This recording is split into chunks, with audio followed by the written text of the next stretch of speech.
Boa noite. A gente chega a mais um tempo especial. Eu confesso que eu fico sempre ansioso, não é só para pregar não, tá? Eu fico ansioso porque essa temática tem sido de fato muito relevante, tem sido gostoso conversar sobre isso. E a gente entende então, a partir dessas nossas conversas ao longo das semanas, que o Evangelho não é uma mensagem que fica simplesmente no campo das ideias. Tudo que a gente aprende aqui no exercício de devoção à palavra do Senhor não é uma mensagem que faz sentido simplesmente no domingo, mas é uma transformação da nossa realidade. A gente entende que o Evangelho é uma cosmovisão, é uma forma de nós enxergarmos o mundo, enxergar o mundo da forma como se deve. E hoje, a gente já tem falado sobre diversos temas, diversas áreas em que o Evangelho de fato é contundente e transformador. Mas hoje a gente vai falar especialmente sobre trabalho, cultivando o jardim. E antes da gente conversar, eu queria que a gente estabelecesse o que é trabalho. Quando eu falo de trabalho, eu não estou simplesmente resumindo a emprego. Vamos combinar assim? Quando a gente fala de trabalho, a gente está falando de todo o labor, de toda a dedicação, de todo o serviço que nós, seres humanos, exercemos. E é interessante porque desde a Revolução Industrial a gente tem visto cada vez mais o ser humano se dedicando ao trabalho. E hoje a gente chega mais ou menos numa perspectiva de que 1/3 da nossa vida a gente passa dormindo, o outro terço da vida a gente passa trabalhando. E aqui é interessante porque o outro terço eu acho que a gente passa assistindo Netflix. A gente fica querendo se renovar e fazendo qualquer coisa que nos faça esquecer do trabalho e que dê um sentido maior, porque dormir só cansa. Tem uns que vão discordar de mim, que tem um prazer especial no sono. Às vezes eu me encaixo nisso, dependendo.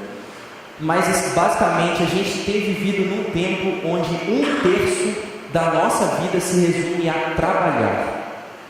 1/3. Você já parou para pensar no que isso significa? Porque a gente sempre olha na nossa jornada de trabalho, quando a gente se levanta de manhã e a gente sai para trabalhar.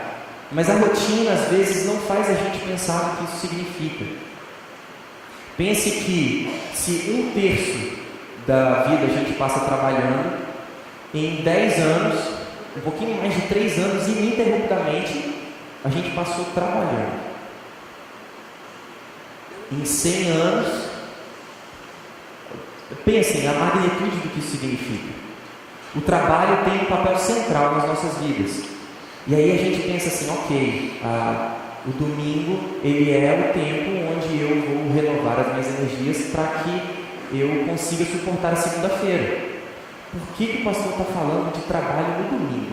Isso é injusto, isso não podia estar acontecendo. Deixa a segunda-feira chegar, apesar que é bíblico, né? Basta cada dia o seu próprio mal. Então deixa a segunda-feira chegar e aí a gente pensa sobre isso, sobre essas coisas. Mas é muito importante a gente enxergar de fato a vida tendo o seu significado pleno a partir do Evangelho de Jesus. E a palavra do Senhor dá um significado do que é o trabalho. E tão importante num tempo onde cada vez mais nós estamos infelizes no trabalho que nós exercemos. E mais uma vez, eu não estou querendo dizer emprego. Talvez você seja uma dona de casa, ou você seja um dono de casa, e que você exerce um trabalho não remunerado. Mas um estudo que saiu na revista Exame constatou que 70% das pessoas são infelizes no trabalho. Então você já pode dar aquele alívio assim, de pelo menos aqui 70% teoricamente estão sentindo a mesma coisa que você. Você não está sozinho nessa. É interessante porque a nossa geração ela é muito confusa sobre qual é o papel do trabalho. A revista Época lançou numa edição de aniversário um tema falando sobre o que os brasileiros pensam sobre a vida. E aqui não se resumia simplesmente ao trabalho. Brasileiros novos, com menos de 30 anos, como eles enxergam o casamento, como eles enxergam os relacionamentos com as pessoas, a cidade e, mais especificamente, o trabalho. E as pessoas que desenvolvem um papel empreendedor, e aqui eu querendo entrar num campo meio empresarial, não, mas pessoas que têm proatividade, pessoas que olham para a realidade ao seu redor e não são passivas, nessa geração tendem a exercer papéis de muita influência e de muito poder no futuro. Engraçado porque nós temos um jovem, Eduardo Miriano, ele criou um site chamado 99 Jobs. Em que consiste esse 99 Jobs? Não é aquele 99, aquele aplicativo que está concorrendo com o Uber de locomoção, não. A ideia deste site é unir aptidões próprias, eu pegar o meu currículo, lançar nessa plataforma, e as empresas que têm os mesmos ideais que eu, os mesmos princípios que eu, podem me encontrar um funcionário que se adeque aos princípios da empresa. É interessante porque o que ele diz da sua motivação para criar um site como esse foi de um aprendizado que ele teve com seu próprio pai. Aprendi com meu pai que trabalho não serve só para pagar as contas, pode ser uma causa. A gente tem que se perguntar, como posso melhorar o mundo? E apesar de Eduardo Miriano não ser cristão, ele entendeu um paradigma muito importante que o Evangelho nos apresenta acerca do que significa o trabalho. O trabalho não é simplesmente o nosso exercício semanal, remunerado, para que dê sentido a pelo menos um terço da nossa vida. Mas o trabalho ele pode ser uma causa.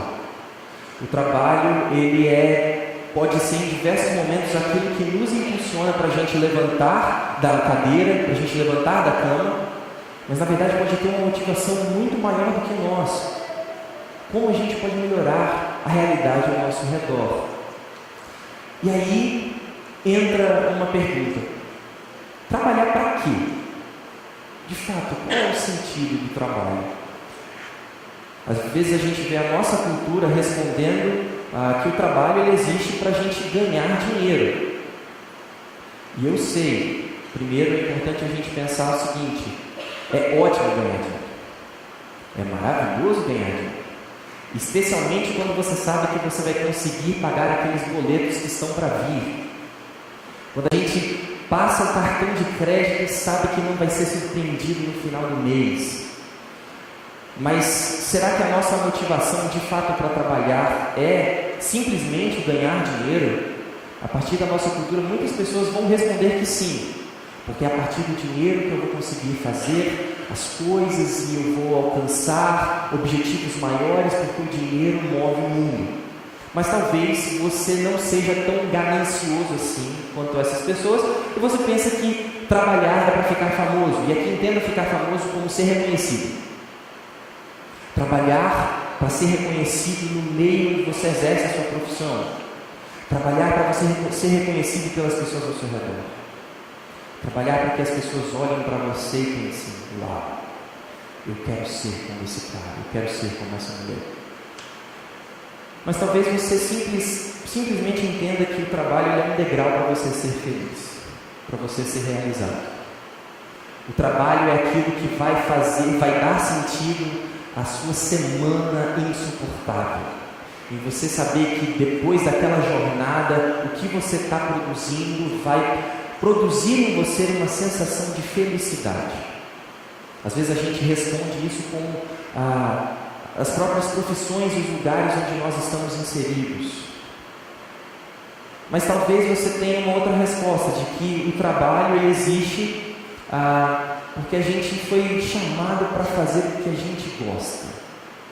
E aí é como se a gente quisesse trabalhar na Disneylandia. Quem é que fica triste trabalhando na Disneylandia? É impossível ficar triste na Disneylandia. Você olha o Mickey e olha todas as coisas e a gente pensa, inclusive isso é muito presente nos nossos dias.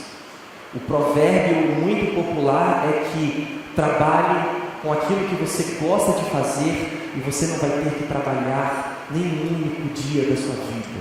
Isso é bonito, isso assim é romântico, e você está sempre procurando o prazer no labor, no trabalho, em que você vai para a segunda-feira e é prazeroso realizar todas as tarefas. Mas a você também que é realista, e você entende que para que serve o trabalho? Para nada. Trabalho é uma coisa do diabo, que vem na queda. Trabalho é horrível. Por que a gente trabalha? Por que eu tenho que levantar nessa noite? Por que eu tenho que fazer essas coisas? Trabalho não é de Deus. Não precisava desse trabalho. E a gente fica esperando Jesus voltar para que a gente não tenha que trabalhar. Pode ser que você seja assim. Mas todas essas respostas da nossa cultura, elas mostram e deixam muito claro que a gente é muito confuso acerca do papel do trabalho.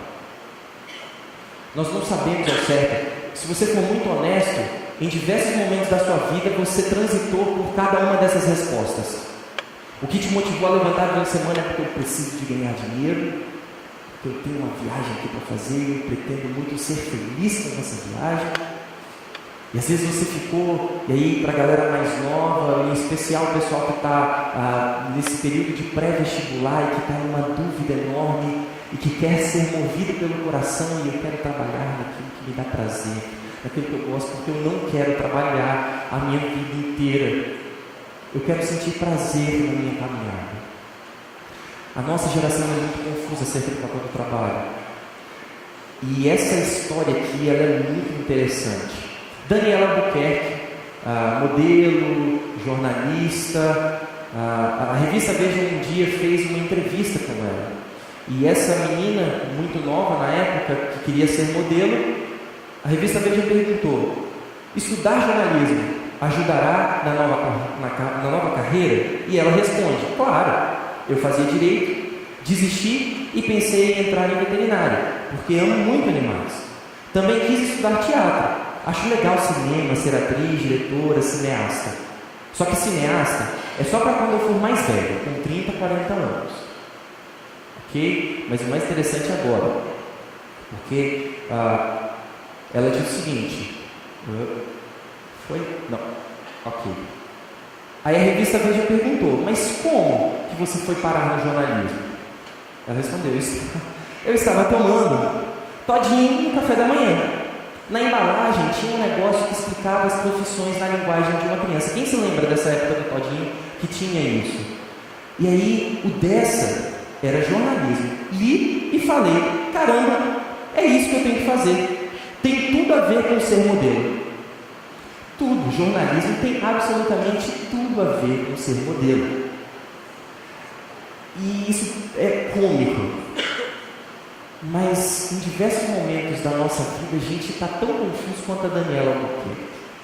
A gente espera que numa caixa de todinho a gente receba a iluminação divina que diz o que a gente deve fazer pelo resto da vida. Porque de fato a gente não entende qual é o papel do trabalho. A gente não sabe por que a gente tem que se levantar dia após dia e suar e trabalhar. E um traço cada vez mais presente na nossa cultura é que o trabalho ele tem um papel de redenção do ser humano. Nós enxergamos o trabalho como aquilo que nos dá valor, mas não simplesmente o trabalho, é o que nós produzimos no trabalho. E nós temos a tendência de fazer uma certa hierarquia de trabalhos. Consideramos algumas ocupações mais virtuosas do que outras, porque elas têm um valor agregado maior. E o valor agregado é algo muito próprio do nosso momento, do nosso tempo em que vivemos, que é o materialismo. As coisas têm o valor que são por conta do poder de compra. As coisas têm o seu valor e têm o seu papel estabelecido por conta das suas influências na sociedade e quanto ela pode alcançar. Tim Keller, no livro Fé e Trabalho, não sei se vocês conhecem esse livro, não sei, sim. Inclusive, se você já está participando desse curso na nossa EBD, continue, é fenomenal, leia esse livro, devore esse livro, e você que não faz parte, por favor, adquira esse livro, é incrível. E o pastor Tim Keller diz num trecho desse livro de que uma das esperanças para a nossa sociedade fragmentada é a redescoberta do conceito de que todo e qualquer trabalho humano não é simplesmente uma tarefa, mas um chamado. O trabalho só é uma vocação se alguém chamar você para fazê-lo e se ele for feito para quem o chamou e não para você mesmo. Numa sociedade cada vez mais individualista, o trabalho ele é um degrau, ele é um meio para que nós sejamos autônomos e felizes, para que nós sejamos realizados. Mas numa perspectiva bíblica, o trabalho ele é uma tarefa desempenhada por alguém que nos comissionou a esse trabalho. E aqui eu não estou querendo dizer especificamente de uma profissão, mas de toda a tarefa que nós realizamos, de todo o trabalho que nós fazemos. Por quê? Porque nós fomos chamados pelo Deus que criou todas as coisas com um propósito.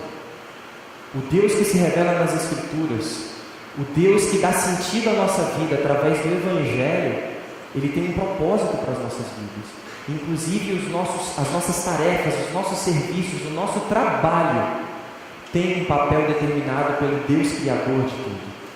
Quando nós olhamos a narrativa da criação no Gênesis, no capítulo 2, versículo 15, nós percebemos a partir da narrativa que o Senhor Deus colocou o homem no jardim do Éden para cuidar dele e cultivá-lo. Deus criou com um propósito, Deus criou com um fim. Deus criou não simplesmente no acaso. Quando nós olhamos toda a narrativa, a gente percebe que a cada etapa da criação, Deus vai dizendo que aquilo que estava sendo feito era bom. E quando Ele cria a humanidade, Ele diz que tudo era muito bom. E entenda, Ele não diz simplesmente que o ser humano era muito bom.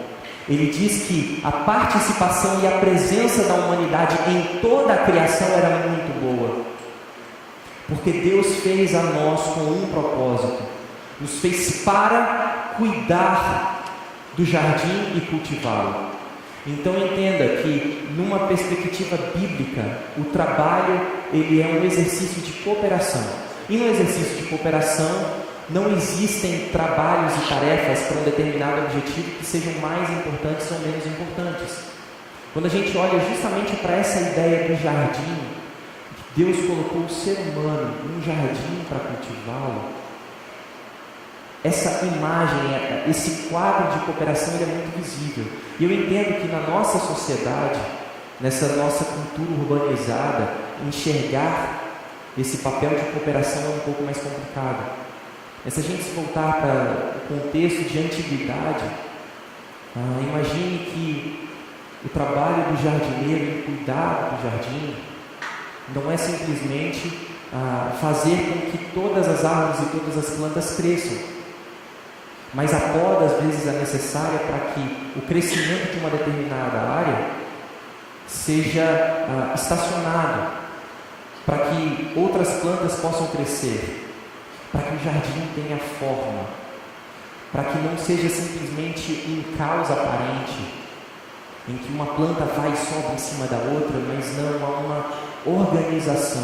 E Deus nos fez com esse propósito de organizar o jardim, entendendo que a gente não está plantado num jardim.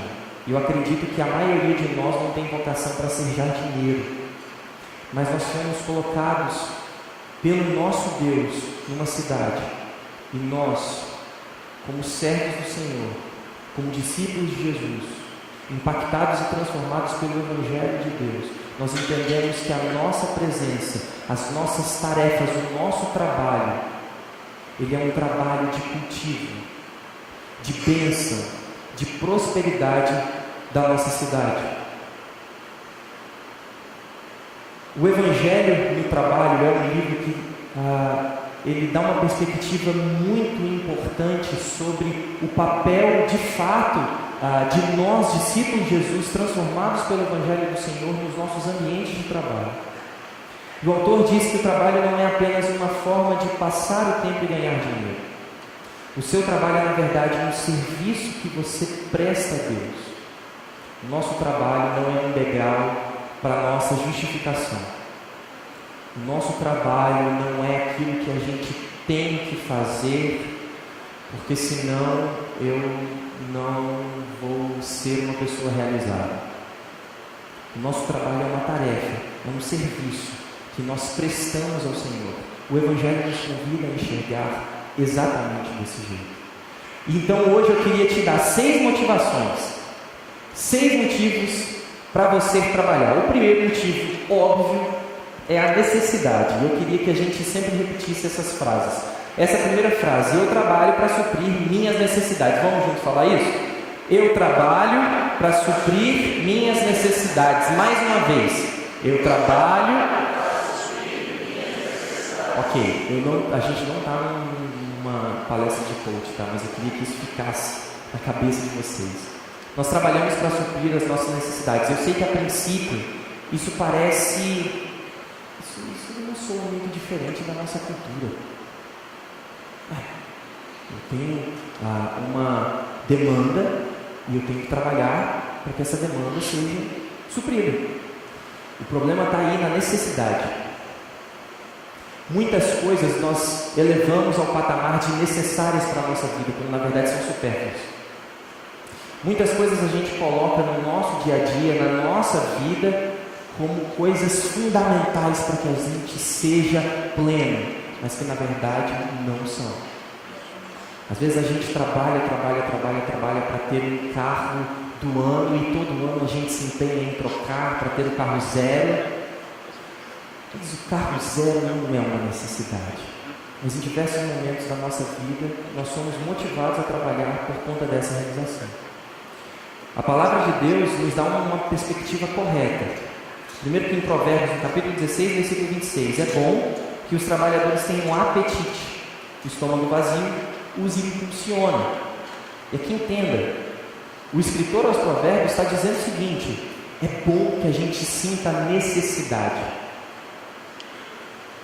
A necessidade nos conduz, nos impulsiona a gente trabalhar para que essa necessidade seja suprida. Aqui, o escritor ele é muito sábio, porque ele trata da necessidade como um apetite. O apetite é aquela coisa que a gente sente com fome.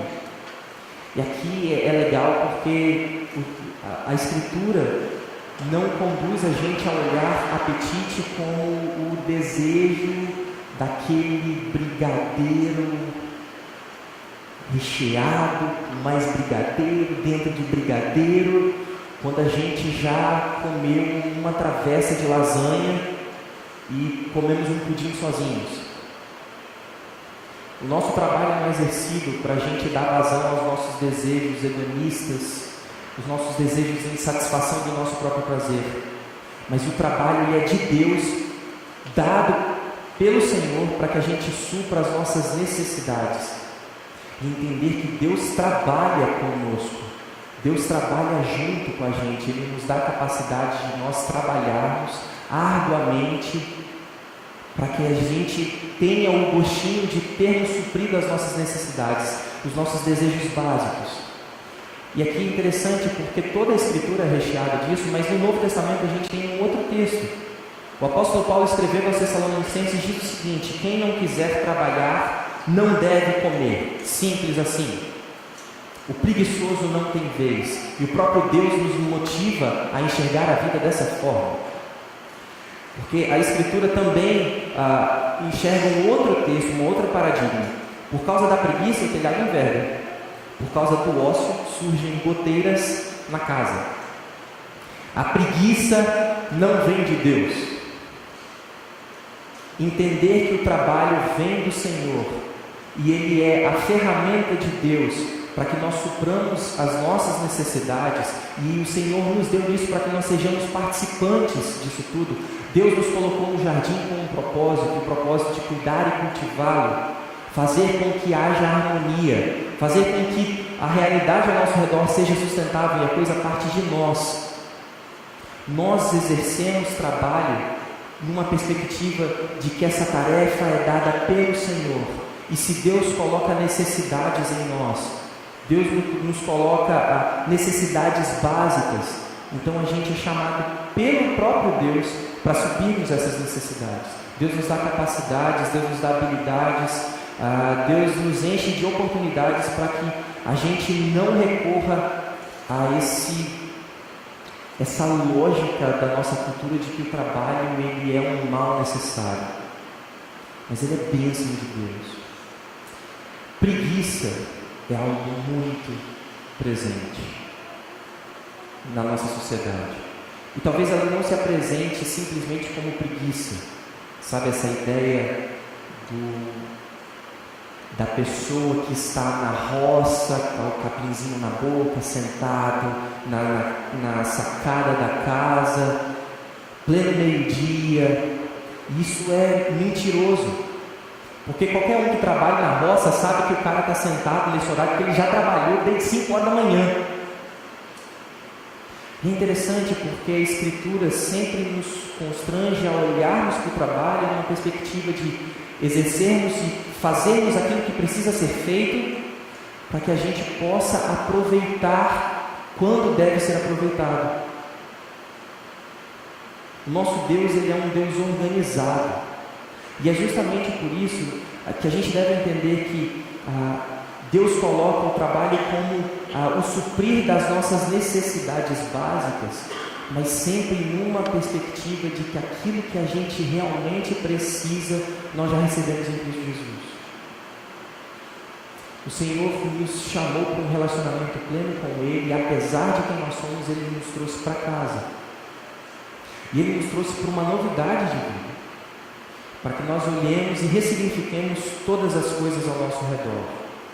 E se a nossa cultura enxerga o trabalho, se tem uma veia que enxerga o trabalho como um mal necessário e muitas vezes desnecessário, o Evangelho nos chama a trabalharmos, porque Deus nos dá esse privilégio, para que a gente seja participante da bênção e da graça dele na nossa vida e na vida das pessoas ao nosso redor.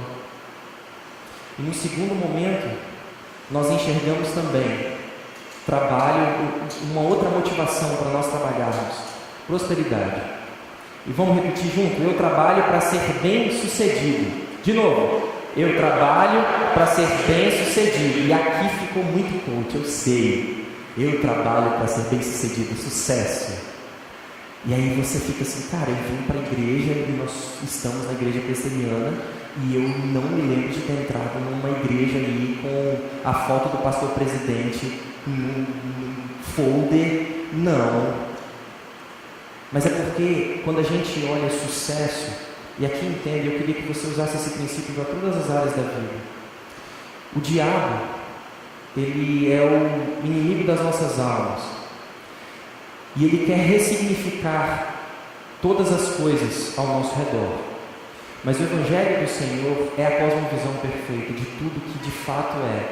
E nós somos chamados a olhar a vida a partir da mensagem do nosso Deus. Sucesso não é um bem, não é posse do inimigo das nossas almas. Sucesso é um paradigma bíblico. O sucesso é um conceito que vem de Deus para nós, mas a gente precisa entender o que significa sucesso. A gente olha na Escritura, continuando em Provérbios, capítulo 21, versículo 5: quem planeja bem e trabalha com dedicação prospera, quem se apressa e toma atalhos fica pobre. O texto também continua ainda em Provérbios: quem trabalha com dedicação tem fartura de alimento, quem corre atrás de fantasias não tem juízo. E aqui eu sei que você, antes de vir para a igreja, você estava checando o seu e-mail e apareceu uma aba assim, falando ganhe dinheiro sem sair de casa. Eu sei que quando você estava navegando no Facebook, apareceu assim uma janela pop-up assim, e disse: ganhe 30 mil em menos de um mês. E todas essas propostas do mundo, elas são enganosas, porque numa perspectiva bíblica, o sucesso vem do trabalho árduo, vem de um trabalho com dedicação. A chave para todos esses dois textos é exatamente isso: trabalho com dedicação. Sucesso não vem de mão beijada. E como isso é difícil de ser entendido pela nossa geração. Eu confesso a minha incapacidade em diversos momentos de enxergar a vida a partir dessa perspectiva, enxergar sucesso com esses olhos. O trabalho com dedicação é a chave para a gente ser bem sucedido. O problema é que nós entendemos a partir de uma perspectiva da nossa cultura sobre o que é sucesso. A gente entende sucesso como ganhar dinheiro. A gente entende sucesso como ser famoso, como todos aqueles pontos que a gente conversou no início. Mas sucesso na vida, eu queria que você abrisse a sua Bíblia. Esse exercício de abertura da Bíblia, eu coloquei diversos textos aqui para te facilitar, mas como a gente está falando de trabalho, eu queria tirar um pouquinho de trabalho. Então, Salmo 128. E olha o que o salmista diz sobre o que é sucesso. A partir do versículo 2 diz assim: você comerá do fruto do seu trabalho e será feliz e próspero. Sua mulher será como videira frutífera em sua casa. Seus filhos serão como brotos de oliveira ao redor da sua mesa. Sucesso na Bíblia é o homem que trabalha e aproveita do fruto do seu trabalho, mas ele não aproveita sozinho, ele aproveita com a família.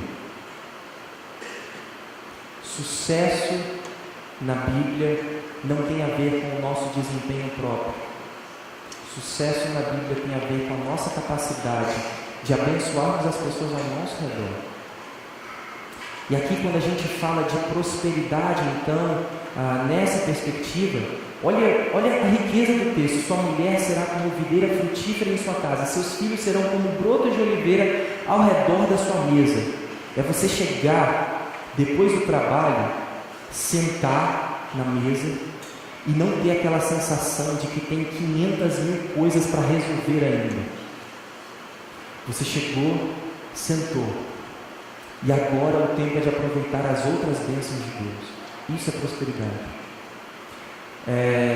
Os últimos estudos sobre, numa perspectiva sociológica, eles têm constatado que parece assim que depois dos 60 anos gira uma chavinha em que, se antes dos 60 os seres humanos nós estávamos preocupados com o sucesso profissional, a ascensão na nossa carreira, agora, depois dos 60, nós ficamos mais preocupados com as relações. Eu vejo isso sim com meus pais. Melina assim, eu não conheço as outras crianças, mas Melina é uma menina muito paparicada pelos avós. E eu percebo nas relações com os meus pais, quando eu olho para os meus filhos, e eu vejo as pessoas mais velhas, inclusive de nossa comunidade, é que eu, na minha ânsia de produzir, de fazer as coisas, eu paro de olhar para o hoje e eu não prezo as pessoas que estão na minha frente. O conceito de sucesso invade os nossos corações e tempo é dinheiro e a gente não pode parar. E a gente não para aproveitar o que de fato é prosperidade numa perspectiva bíblica. É nós sentarmos ao redor da nossa mesa com a nossa família e aproveitar daquilo que Deus nos deu. E aqui não tem a ver com quantidade, tem a ver com a certeza de que é Deus quem deu. A gente geralmente olha para a grama do vizinho pensando, que ela é mais verde. Mas é o nosso Deus que deu a nossa grama.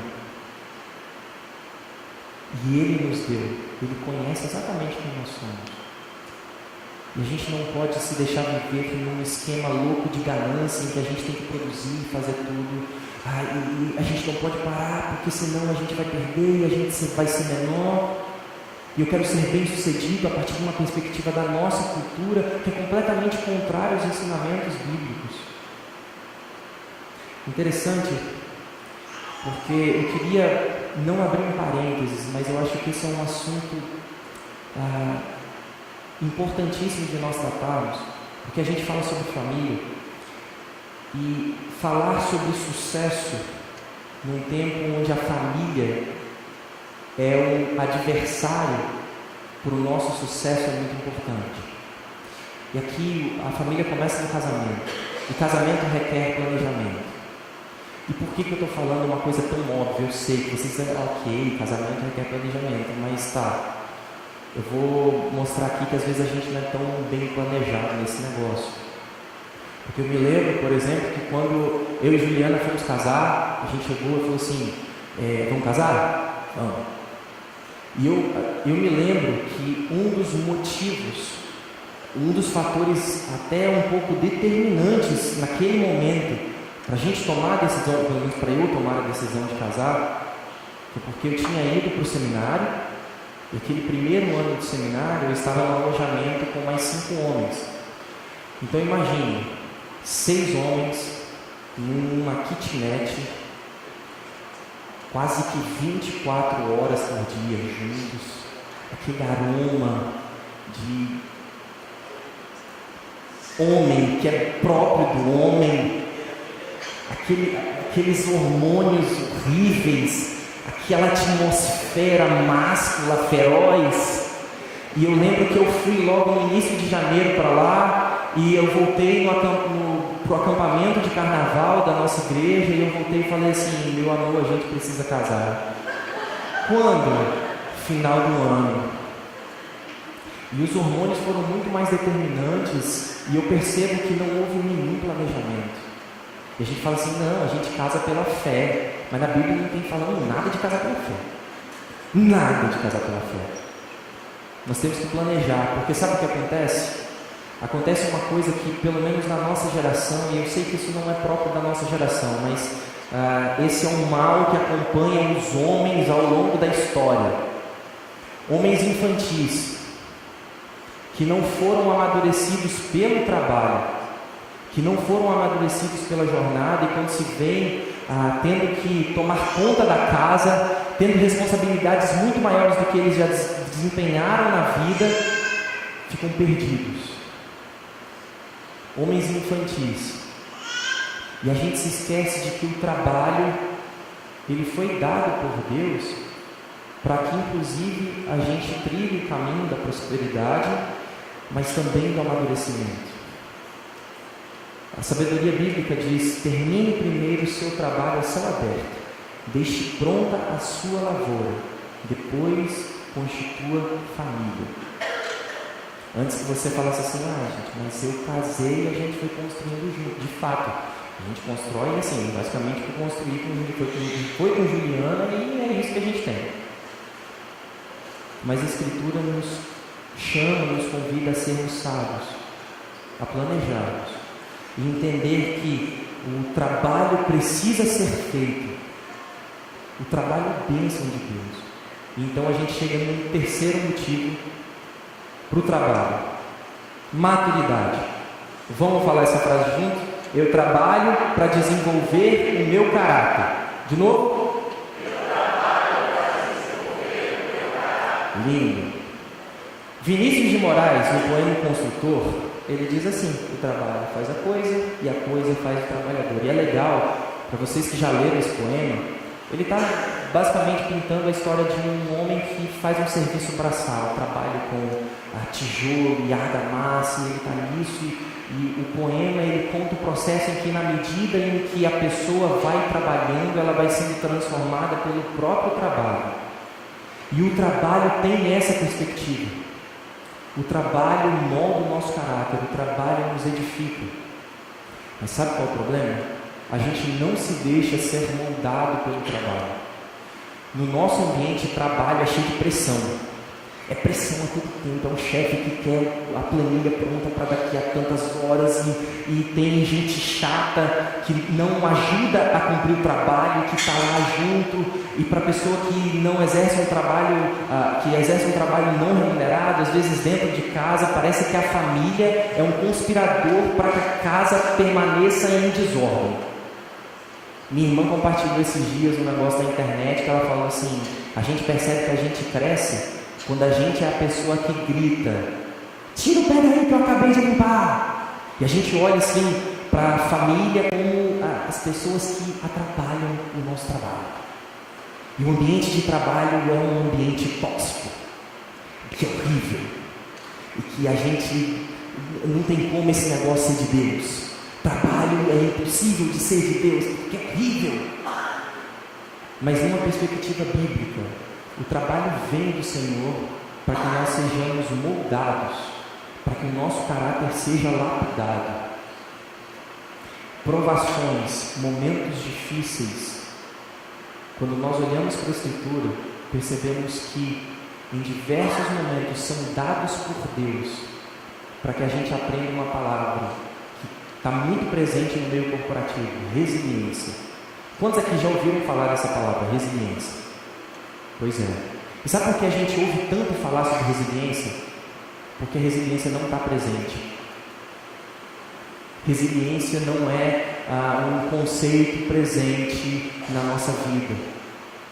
Resiliência é a capacidade de nós passarmos por uma situação extrema, momentos limites da vida, onde fé, onde a resistência são provados e conseguir superar.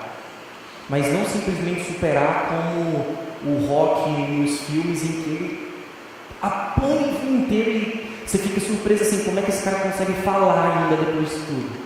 Mas resiliência é conseguir subir assim com fôlego, pronto para caminhar. A Bíblia nos dá essa perspectiva correta. A gente já falou ao longo dessas semanas, inclusive, sobre o texto de Tiago, mas é sempre bom nós olharmos a palavra de Deus como viva e falando aos nossos corações. Meus irmãos, considerem motivo de grande alegria sempre que passarem por qualquer tipo de provação, não importa qual é o ambiente, qualquer tipo de provação, pois sabem que quando sua fé é provada, a perseverança tem a oportunidade de crescer, e é necessário que ela cresça, pois quando estiver plenamente desenvolvida, vocês serão maduros e completos, sem que nada lhes falte. Maduros e completos. Para qualquer um que esteja presente no meio corporativo, o perfil do trabalhador tem mudado. A gente tem visto, por exemplo, pessoas com cada vez menos tempo de empresa, e elas sempre olham para o lugar onde elas querem trabalhar como um lugar onde vai agregar valor para elas. É mais ou menos assim. Eu estou aqui na primeira igreja presbiteriana de Campo Grande como pastor. Mas no primeiro sinal em que aqui começar a ser um ambiente parado, pacato, assim, perdeu a novidade. Eu acho que não está agregando mais para mim. Então eu vou embora. E eu vou para um outro lugar onde me leve a outros desafios. E se nesse lugar eu também me sentir entediado, eu vou embora também. Mas às vezes a gente não precisa nem do tédio. É só a gente estar num ambiente onde a gente não sente prazer em estar. E todos os momentos difíceis, quando a gente trabalha, todas as adversidades são inimigos da nossa felicidade, e a gente não se permite ser moldado. A gente não se permite ser trabalhado no caráter, a gente não se permite trilhar o caminho da maturidade. Nas adversidades, Deus forja o nosso caráter, nos conduz ao amadurecimento e nos gera perseverança, resiliência. Quando a gente persevera, a gente cresce, a gente amadurece. Estamos prontos para uma próxima fase da vida.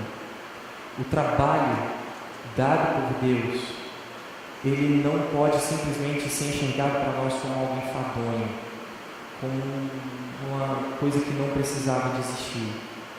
Mas é o caminho que Deus coloca a gente para trilhar, para que a gente seja maduro. O problema é que a gente está num tempo onde nós somos emocionalmente frágeis. Uma geração emocionalmente frágil, que não aguenta pressões, que não aguenta ambientes onde exploram a gente, ambientes onde levam a gente ao extremo, mas não só isso. Às vezes um mínimo de atrito já é suficiente para a gente jogar a toalha e tchau, vou embora. A gente também vive com uma geração que é hedonista, que está sempre buscando prazer, e que naturalmente, se nós estamos sempre buscando prazer, o ambiente de trabalho é um inferno. Se a gente está sempre buscando prazer, o ambiente de trabalho gente, não dá. Quem em sã consciência vai querer ir trabalhar? E a gente vive em uma sociedade imediatista, onde a gente não respeita processos. A gente quer as coisas sempre no nosso tempo. E agora. E geralmente o tempo é agora, não é depois. Nós não conseguimos entender que para a gente estar num determinado momento da nossa vida, quando nós tirarmos uma foto para daqui a 10 anos, e a gente quer estar num determinado lugar, processos precisam ser respeitados. A gente precisa trabalhar por isso. E nesse final de semana, o conselho da nossa igreja passou por isso numa perspectiva eclesiástica. A gente tem trabalhado porque nós entendemos que o nosso Senhor nos confiou o trabalho de servirmos a nossa comunidade e de servirmos ao lugar onde nós fomos plantados. E Deus tem colocado no nosso coração cada vez mais o entendimento de que a gente precisa amadurecer.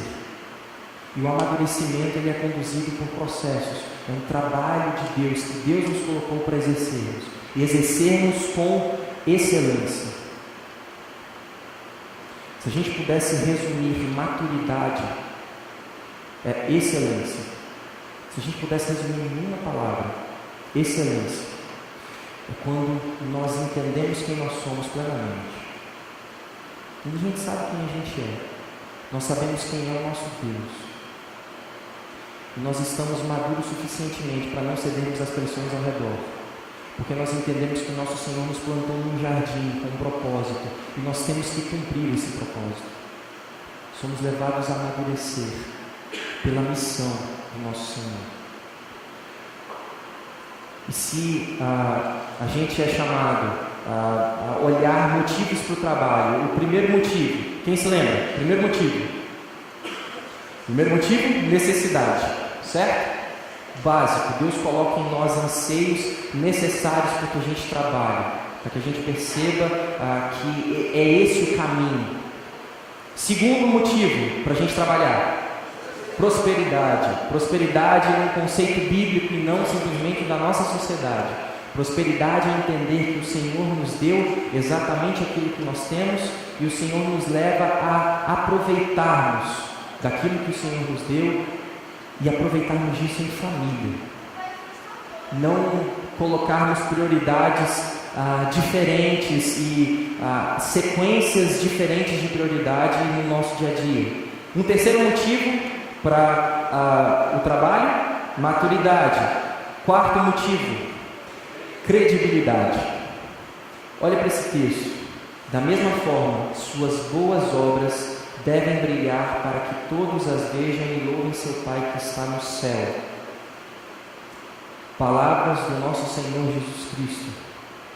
O nosso trabalho, ele é para testemunhar quem Deus é. Vamos repetir? Eu trabalho para testemunhar quem Deus é. De novo? Eu trabalho para testemunhar quem Deus é. Enquanto a gente enxergar o nosso trabalho como o mal necessário, a gente vai com uma cara horrível na segunda-feira. E a gente vai dar tudo menos bom dia para as pessoas ao nosso redor. E a gente se esquece de que nenhuma tarefa não é sagrada diante de Deus. E o nosso trabalho, ele é utilizado pelo Senhor. O Senhor nos dá o trabalho para que nós testemunhemos de quem Deus é. Pense, se a gente passa 1/3 da nossa vida trabalhando, por que a gente não trata com a seriedade que se deve ter em testemunhar acerca do nosso Senhor no nosso ambiente de trabalho? Entenda, a perspectiva é que as nossas boas obras brilhem. Brilhem. Sabe quando a gente está dirigindo no carro e o sol de meio-dia, assim, dói o olho de você olhar, mas ainda assim, bate no espelho do além e vai exatamente no seu olho e você já fica assim. O brilho não importa se você está num ambiente claro, mas ele é perceptível. E as nossas boas obras devem brilhar. A gente deve testemunhar no nosso trabalho, mas testemunhar de quê? Do nosso desempenho pessoal? A gente deve testemunhar das nossas mega habilidades, a gente deve testemunhar do nosso espírito empreendedor, a gente deve testemunhar da nossa capacidade de liderança. Não, a gente deve testemunhar quem Deus é. Você já observou o homem habilidoso em seu trabalho? Será promovido ao serviço real. E aí entenda, aqui a sabedoria bíblica, ela, num primeiro momento, ela dá uma perspectiva de que vocês já viram uma pessoa muito habilidosa no trabalho que ela exerce? Eu lembro, assim, nesse final de semana, a gente conversando com o Gustavo, e a capacidade que ele tem de gestão, eu ficava assim, Senhor do céu, como é que essa cabeça funciona? E é muito legal a gente ver pessoas habilidosas. Tem diversos vídeos no YouTube, assim, compartilhados no Facebook, de trabalhadores rápidos. Que vai cortando assim a fruta e vai desempenhando as coisas, as tarefas de forma muito rápida. E a gente fica super admirado como essas pessoas são habilidosas. E é prazeroso da gente ver como a habilidade delas em executar as tarefas é presente, sabe? E aí, quando nós olhamos numa perspectiva bíblica, olha a recompensa do trabalhador habilidoso. E aqui, antes de você tirar qualquer conclusão, eu queria que a gente trabalhasse nisso. Ele será promovido ao serviço real. A lição, então, seria: se nós somos habilidosos no trabalho, na tarefa que nós exercemos, nós seremos reconhecidos. Agora, se nós trabalhamos como testemunho, como uma ferramenta para testemunhar de quem Deus é, então nós estamos glorificando ao nosso Deus. Então nós estamos cumprindo a missão que Ele nos deu. E se nós estamos cumprindo a missão que Ele nos deu, se nós estamos honrando ao nosso Senhor, a promessa de que nós temos é que seremos honrados pelo nosso Deus na eternidade. O apóstolo Paulo aos Coríntios diz aos irmãos e relembra a nós que nós iremos com Jesus reinar sobre todas as coisas. Aqueles que trilham um caminho de obediência, de sujeição a Deus, serão promovidos ao serviço real. Nós honramos ao Senhor, nós glorificamos a Ele no nosso ambiente de trabalho. O lugar onde nós trabalhamos não é o lugar onde a gente chora as pitangas e a gente suporta a vida. O nosso trabalho é uma oportunidade de testemunharmos de quem Deus é. E se a gente for olhar a dinâmica do jardim, se a gente for olhar a dinâmica de Deus com Adão, Deus é muito organizado e aqui não tem a ver com tarefa desempenhada. Sabe, não é eu não testemunho mais de Deus porque sou pastor. Eu fico imaginando, porque Deus não comissionou Adão a ser pastor. Deus falou para Adão e Eva cuidar do jardim. Jardinagem, sabe? Trabalho braçal. Porque não tem a ver com as habilidades. E quando a gente olha para um contexto de uma comunidade, de um corpo, cada um tem uma habilidade. Tem pessoas que têm a capacidade de fazer, exercer tarefas com pensamento. Tem pessoas que têm habilidades manuais assim absurdas. Tem gente que sabe desenhar muito bem. Tem gente que tem uma eloquência muito boa. E cada um tem uma habilidade específica, mas a partir de qualquer tarefa, Deus quer ser glorificado. Nós somos chamados através do trabalho de testemunhar quem Deus é. Então, se a gente tem esse motivo de credibilidade, de nós testemunharmos quem Deus é, um quinto motivo: generosidade.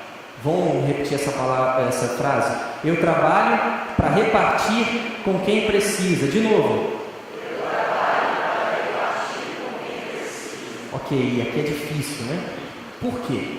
Gente, eu trabalhei arduamente. Trabalhei muito. O pessoal olha a pinga que eu tomo, mas não eu estou que eu levo. Esse pessoal está aí e não sabe tanto que eu já passei. E eu tenho que trabalhar para repartir com quem precisa. Como é que negócio é esse? Assim, isso é um desmotivador, né? Isso é um desmotivador. A partir da Escritura, a gente percebe que o nosso trabalho não é um fim em si mesmo, não é para a nossa ascensão. Mas ele tem um papel. O papel de abençoar as pessoas ao nosso redor. O texto do apóstolo Paulo aos Efésios diz o seguinte: quem é ladrão, pare de roubar. Em vez disso, Use suas mãos para trabalhar com empenho e honestidade e assim ajudar generosamente os necessitados. Eu botei ali assim, essa coisa que a gente não quer ler. Ajudar generosamente os necessitados. O nosso trabalho, ele não é dado por Deus para a gente construir um castelo onde o nosso nome é engrandecido. O nosso trabalho, ele tem uma responsabilidade de ser bênção com as pessoas ao nosso redor. E é mais interessante, aqui está falando dos necessitados. Geralmente, a nossa cultura tem cada vez mais trilhado um caminho de que o necessitado é o preguiçoso. O necessitado é aquele que não trabalhou por merecer. O necessitado é aquele que não merece a minha compaixão, porque eu trabalhei e eu mereço. Mas aqui não está dizendo, é interessante, a Bíblia não diz dos motivos da pessoa estar necessitada, mas simplesmente do estado onde ela se encontra. O necessitado. A Escritura chama a gente para olhar o trabalho numa perspectiva de que a coisa não se resume à nossa própria satisfação. O nosso trabalho, ele é dado por Deus para a gente abençoar as pessoas ao nosso redor. No texto de Atos, o apóstolo Paulo, escrevendo para os irmãos em Efésios, quando ele estava se despedindo deles, diz o seguinte: fui exemplo constante de como podemos, com um trabalho árduo, ajudar os necessitados, lembrando as palavras do Senhor Jesus: a bênção maior em dar que em receber. Esse texto complica, né? Ele botou ainda as palavras de Jesus, então não tem como, não é só o apóstolo Paulo. Nós somos chamados a, antes de levantarmos na segunda-feira, para colocarmos mais um tijolinho naquele nosso castelo onde o nosso nome é engrandecido, que a gente olhe para as pessoas ao nosso redor. E que o trabalho árduo, ele também tem uma motivação de abençoar os necessitados. Interessante porque a gente se utiliza da rotina e do dia a dia, das demandas do dia a dia, para a gente justificar a nossa incapacidade de olharmos para as pessoas necessitadas ao nosso redor. Em que a gente se vê assim numa situação em que há uma urgência, alguém está precisando de um dinheiro que a gente ia usar para um momento de lazer. Mas a gente não olha diretamente para o momento de lazer. O que justifica a gente para não dar aquele dinheiro ou não dar aquela ajuda é porque a gente tem uma conta para pagar. Mas a realidade é que a gente não deixa de usufruir de alguns prazeres por conta da necessidade do outro. A realidade é que a nossa satisfação, ela tem uma certa primazia na nossa vida. Mas a Escritura nos constrange a olharmos o trabalho como uma bênção de Deus que se estende aos necessitados ao nosso redor. O trabalho, ele é para a gente repartir com quem precisa. O trabalho não é algo para eu simplesmente usufruir. Os frutos do trabalho não são para eu me satisfazer plenamente sem olhar para a realidade ao redor. E um sexto motivo, mas não menos importante, e eu deixei ele por último de propósito. O sexto motivo para a gente trabalhar é a eternidade. Eu trabalho para servir ao reino de Deus. Vamos repetir? Eu trabalho para servir ao reino de Deus. Como é desafiador nós olharmos as nossas tarefas do dia a dia, o nosso trabalho, como serviço a Deus, como servir ao reino. E aqui é interessante, porque nós estamos num ambiente onde nós temos que trabalhar, por exemplo, para que esse culto aconteça. Vocês já pararam para pensar quantas pessoas estão envolvidas para que esse culto aconteça? Tem a galera aqui do Ministério do Louvor, os pastores, de pregação, os presbíteros que estão desenvolvendo a liturgia, tem o pessoal da sonoplastia que, gente, eles fazem um serviço de cozinha, não é cozinha não, é cozinha, é tudo, é hotelaria, é tudo. Os diáconos que estão tanto zelando pela segurança quanto pelo conforto, e fora diversas outras pessoas.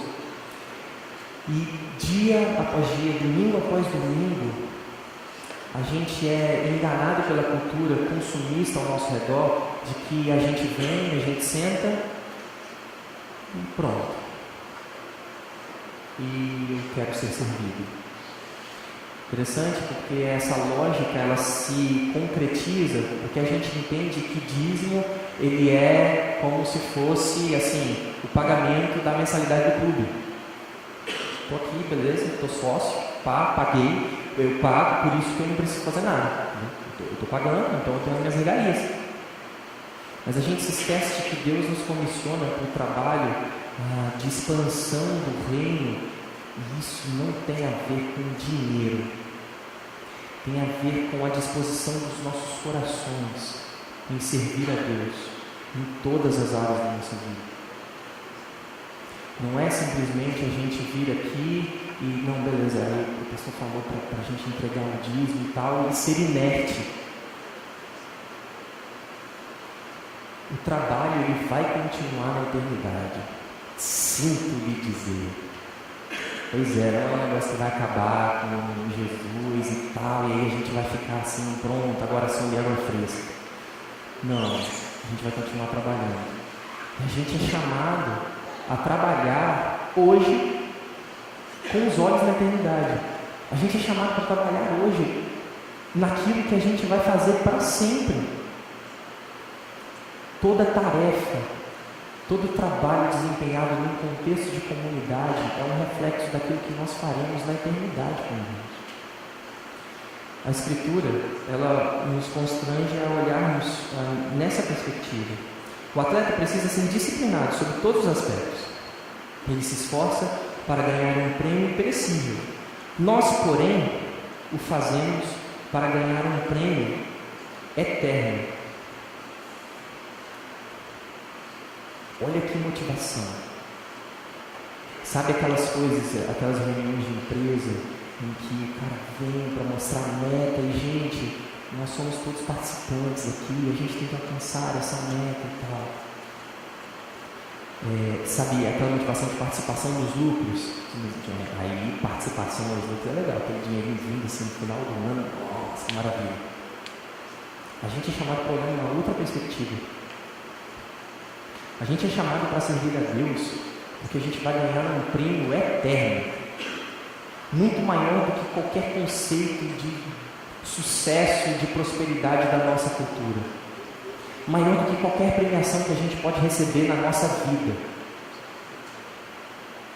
A gente foi chamado a trabalhar em serviço ao reino de Deus, ao Deus que criou todas as coisas e criou com um propósito, o propósito eterno dele ser glorificado, de nós aprendermos a viver plenamente com ele.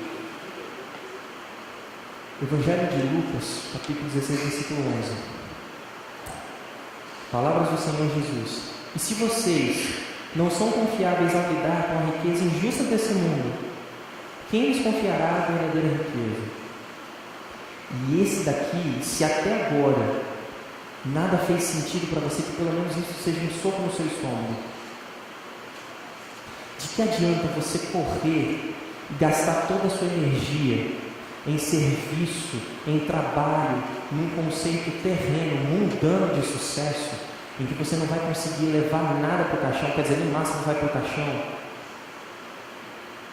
e se esquecer de que Deus nos conduz para que nós experimentemos e administremos das riquezas eternas e celestes do nosso Senhor. Deus nos chama para que o nosso motivador não seja simplesmente uma recompensa terrena, mas que a motivação para nós trabalharmos seja uma causa maior do que nós, o serviço ao reino de Deus. Nós trabalhamos para servir ao nosso Rei em qualquer lugar, desempenhando qualquer tarefa. Não existe alguém numa determinada posição social que tenha mais responsabilidade em servir a Deus. Todos nós devemos igualmente servir ao nosso Deus, entendendo que Jesus é Rei sobre todas as coisas. Jesus é o nosso patrão. Quando a gente obedece ao nosso patrão e só nega alguma coisa e trilha um caminho escuso, na verdade a gente não está sendo um empregado, um servo obediente. A gente está desobedecendo ao nosso Deus. Nós nos esquecemos da perspectiva de que Jesus é Senhor sobre todas as coisas. O apóstolo Paulo aos Colossenses diz: em tudo que fizerem, trabalhem de bom ânimo, como se fosse para o Senhor e não para os homens. Que toda tarefa enfadonha, ela não seja encarada por nós simplesmente como um mal necessário, mas como uma oportunidade de serviço ao nosso Deus. Que todo trabalho de desenvoltura grande, com influência de diversas pessoas e que tem uma magnitude grande, não seja enxergado por nós como oportunidades em nós nos promovermos, mas que sejam oportunidades para que o nome do Senhor seja glorificado em serviço ao nosso Deus. Que tudo que a gente fizer, não importa a tarefa, seja desempenhada como se nós estivéssemos fazendo para o nosso Deus, porque assim de fato nós estamos fazendo. Então, para a gente refletir e praticar ao longo da nossa vida, para que a gente saia daqui desafiado a olharmos a realidade ao nosso redor diferente e que o Evangelho ressignifique o trabalho das nossas vidas. Em primeiro lugar, não existe trabalho insignificante.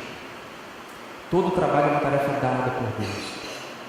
Todo trabalho é uma tarefa dada por Deus, em que nós temos o privilégio de testemunharmos da glória de quem Deus é no exercício do nosso trabalho.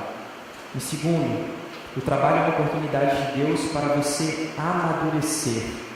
Não queira queimar processos. Não enxergue o seu ambiente de trabalho ou qualquer tarefa que você realiza simplesmente como um mal horrível, mas enxergue como oportunidade de Deus trabalhar o nosso caráter, sempre enxergando numa perspectiva de que Ele é Senhor sobre todas as coisas. Em terceiro lugar, o sucesso do trabalho se resume em uma palavra: excelência. Excelência, sermos excelentes, porque tudo que fazemos para Deus.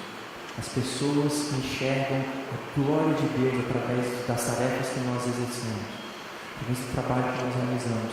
Pessoas são abençoadas por conta do nosso trabalho. Por isso, excelência, o máximo de dedicação que pode haver dentro de nós, que seja feito, porque nós fazemos para a honra e glória do nosso Senhor. Amém?